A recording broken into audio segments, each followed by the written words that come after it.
Данная информационная программа предназначена и для людей с ограничениями зрения и слуха.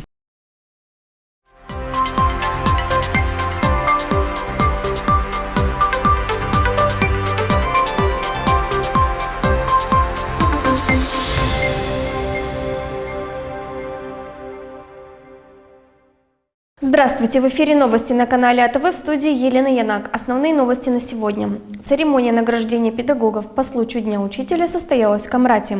В спортшколе в Чедерлунге начались работы по реконструкции бассейна.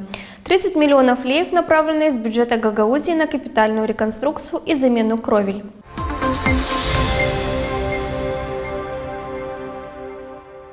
Более 100 педагогов были награждены в ходе торжественного мероприятия в Камрате. В честь празднования Дня учителя педагогам были вручены заслуженные награды, звания и почетные дипломы. Как отметила башкан Гагаузии Евгения Гуцул, каждая награда – это выражение нашей глубокой признательности и благодарности за их жизненный и профессиональный путь, за выбранную ими профессию и призвание, за терпение и многолетний труд. Были подведены итоги рейтинга эффективности деятельности учреждений общего образования за прошлый год. День учителя ежегодно отмечается 5 октября.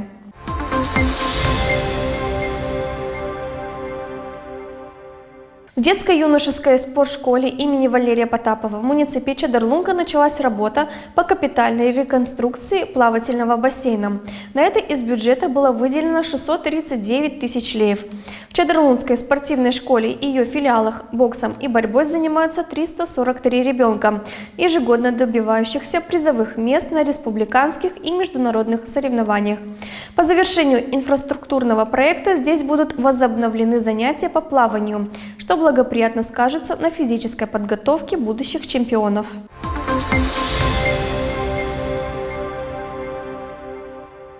$30 миллионов леев направлено из бюджета Гагаузии на капитальную реконструкцию и замену кровель в 17 учебных заведениях автономии. Благодаря выделенным средствам в гимназии села Гайдар была демонтирована старая крыша, которая находилась в аварийном состоянии, и установлена современная кровля из металлочерепицы. Стоимость работ составила 3 миллиона леев. Замена кровли позволила привлечь в школу еще один важный проект в сфере энергоэффективности.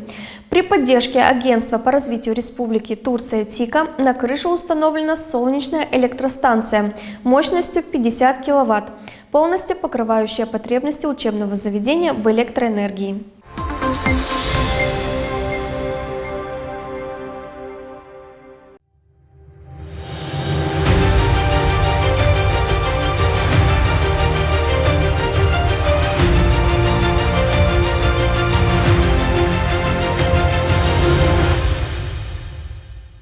Лица, которые в день президентских выборов не будут находиться в населенном пункте по месту жительства или действующему месту нахождения, могут обратиться за получением удостоверения, дающего право проголосовать на любом другом избирательном участке страны по дополнительному списку.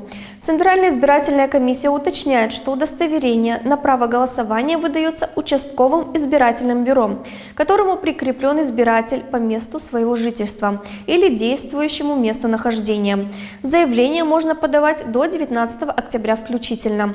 Для получения удостоверения избиратель должен предъявить документ, удостоверяющий личность, подтверждающий его место жительства или пребывание в территориальных пределах соответствующего избирательного участка. Президентские выборы в Республике Молдова состоятся 20 октября. В этот же день избиратели приглашаются принять участие в республиканском конституционном референдуме о вступлении Республики Молдова в Европейский Союз.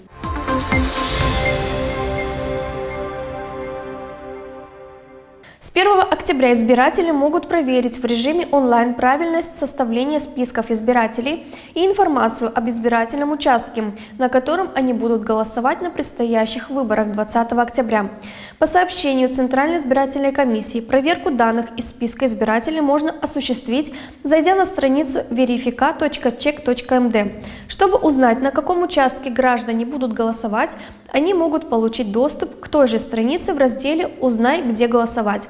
Начиная с 1 октября, согласно законодательству, избиратель может обратиться в участковое избирательное бюро, которое соответствует его прописке и месту жительства, и запросить на основании необходимых документов включение или исключение из списка, исправление ошибок, допущенных при регистрации, данных о себе или других избирателях.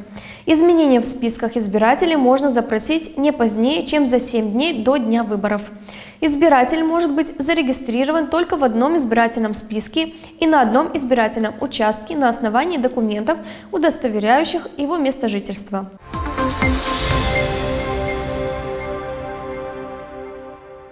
Партия социал-демократов Европы активно участвует в продвижении референдума по вопросу европейской интеграции Республики Молдова.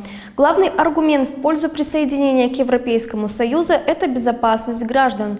На пресс-конференции, прошедшей 3 октября, Европейская социал-демократическая партия озвучила свою позицию относительно референдума. В настоящее время партия принимает участие в ряде мероприятий по информированию и мобилизации граждан. Однозначно и решительно партия поддерживает вариант «да» и призывает всех граждан Республики Молдова поддержать этот плебисцит. Существует несколько аргументов, подтверждающих необходимость этого решения. Первый и наиболее важный аргумент – это безопасность. Мы находимся в эпицентре серьезных геополитических потрясений, вызванных вторжением России в Украину. Сегодня у нас есть выбор только между двумя направлениями – восточным и западным. Один путь ведет в Брюссель, другой в Москву. Альтернатив нет, несмотря на заявления некоторых политиков, стремящихся получить голоса. Лидер партии подчеркнул, что обеспечение безопасности является главной проблемой, и единственное место, где граждане могут чувствовать себя в безопасности, это Европейский Союз.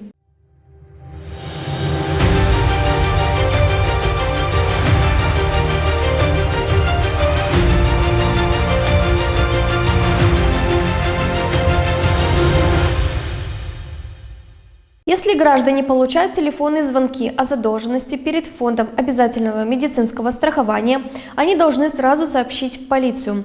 Об этом предупреждает Национальная компания медицинского страхования. В связи с тем, что неизвестные звонят гражданам, представляются сотрудниками компании и просят предоставить банковские реквизиты или оплатить долги. Что касается граждан Республики Молдова, находящихся за рубежом, сообщается, что те, у кого срок пребывания превышает 183 дня, в течение бюджетного года не обязаны платить взнос по обязательному медицинскому страхованию за этот год. По данным, все, кто желает узнать информацию о своем статусе в системе обязательного медицинского страхования или имеет вопросы уточнения, связанные с медицинским страхованием, могут позвонить в службу по номеру 0800 59.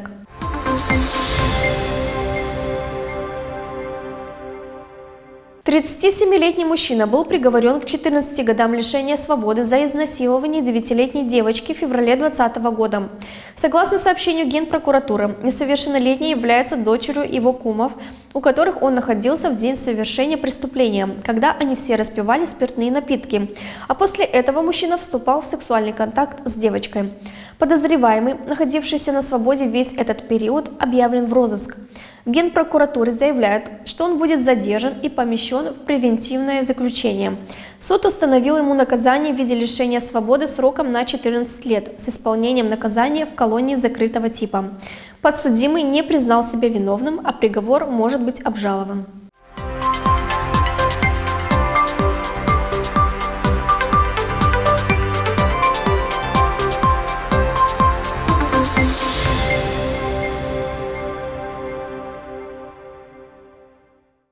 Поддержание гарантийных запасов природного газа, использование альтернативных видов топлива – вот некоторые из мер, предусмотренных в плане подготовки к отопительному сезону 2024-2025 года.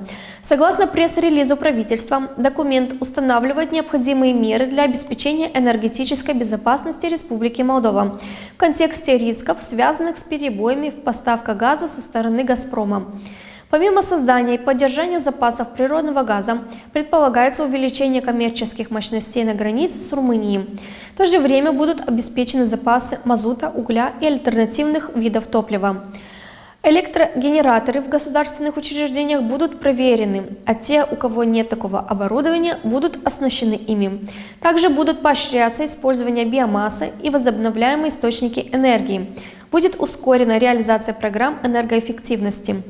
В Республике Молдова число конечных потребителей природного газа составляет почти 823 тысячи.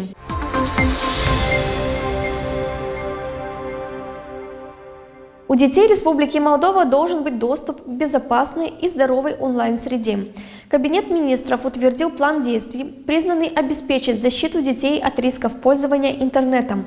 Программа будет включать расширение партнерской сети службы сообщений о сексуальном насилии над детьми.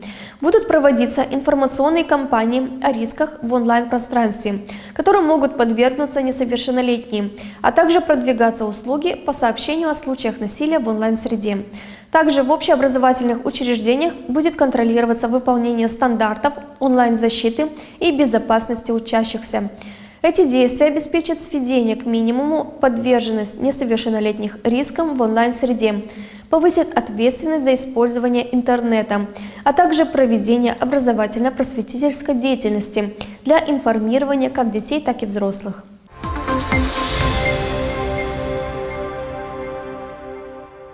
Это были все новости за эту неделю на канале АТВ. Подписывайтесь на наши социальные сети. До скорых встреч!